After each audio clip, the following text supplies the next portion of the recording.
Welcome Arithmetic Ninjas to question number 20. And this one is a 3-digit number times a 2-digit number. So we're basically just going to use a magic zero method on this question. So the first thing you need to do is draw in your 3 lines of working out.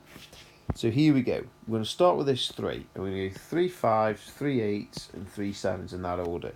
3 5s, 3 8s and 3 7s. So 3 5s are 15, put the 5 in, carry the 1.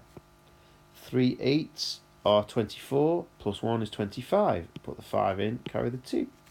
3 7s are 21, plus the 2 is 23, put the 3 in, carry the 2. But because we've reached the last digit on the top row, that 2 can just go straight in.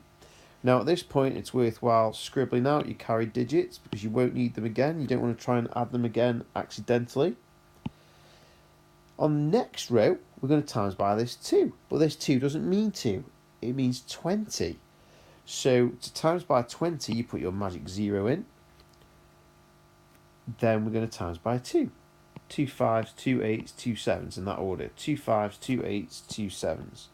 So 2 5s is 10, put your 0 in, carry your 1. 2 8s is 16, plus the 1 is 17, put the 7 in, carry the 1.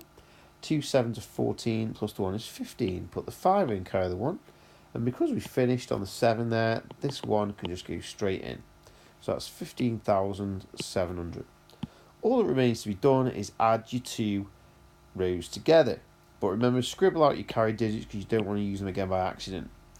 5 plus 0 is 5, 5 plus 0 is 5, 3 plus 7 is 10, put the 0 in, carry the 1.